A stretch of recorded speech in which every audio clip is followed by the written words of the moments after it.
The government of Uganda has stepped up efforts to fight corruption with the signing of a memorandum of understanding with the Chandra Institute of Governance in Singapore. The MOU will provide technical support to Uganda in areas of leadership training and fighting corruption. According to Dunstan Balaba, the Permanent Secretary, Directorate of Ethics and Integrity in the Office of the President, who signed on behalf of government, the MOU will further strengthen the public sector performance, accountability, and integrity.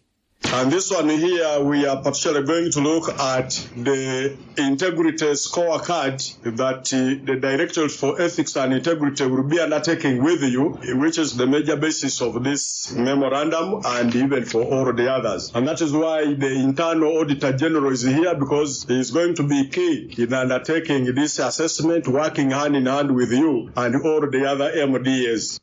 The Chandra Institute of Governance Chief Executive Officer and Chairman Wu Wei Neng said the memorandum will support the government of Uganda to improve its performance and deliver on its governance priorities. Mulago National Referral Hospital has launched an initiative in which they plan to plant 1,500 medicinal trees around the hospital complex. This drive comes at a time when most of the 75 hectares of land in Mulago have either been built on or construction is ongoing, something that Dr. Rosemary Byanyima, the executive director, says defeats healing, with increasing evidence that greenery boosts recovery. Byanyima says the hospital has now become intentional in devising ways of conserving nature amidst expansion. Vincent, the director of physical planning at KCCA, says Mulago's initiative is timely, coming in at a time when the authority is pushing for legislation to protect green areas in the city under their urban forestry program. Through the landscape section, we ensure the meticulous management of urban trees, tree patches, green spaces, road verges, and other open spaces. Among our key initiatives are the Kampala Urban Forest Management Plan and the Kampala Goes Green tree planting campaign. We are also advocating for Green Infrastructure Ordinance. This is between us and the Solicitor General currently, and when it is finally approved, it will provide legal protection to our green assets once we get it approved and gazetted. The Minister of Justice, Noah Mao, has confirmed that the use of biometric technology will be mandatory in next year's elections. Mao made this announcement to the Legal and Parliamentary Affairs Committee of Parliament. In his response, Mao stated that while the biometric machines procured by the Uganda Bureau of Statistics for the census will not be used, biometric technology will still be required for the general elections to address the issue of ballot stuffing. The machines that we had banked on from UBOS have a data card which is detachable. So if a Lumpen jumps there and grabs the data, that's the end of the election. So now they need to procure a machine with specifications which ensure that the data, the part which stores the data, is embedded and cannot be detached. So I can authoritatively say, having attended that meeting, that the next election will be based on biometric voter verification being compulsory.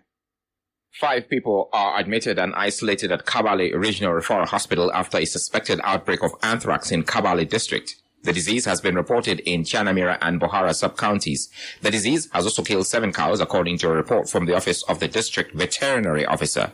Alex Biakatonda, the Kabale District Information Officer, says the disease with signs related to anthrax has been reported in the 2 sub-counties. He says samples have already been collected from the victims and animals and sent to the laboratories in Kampala for examination.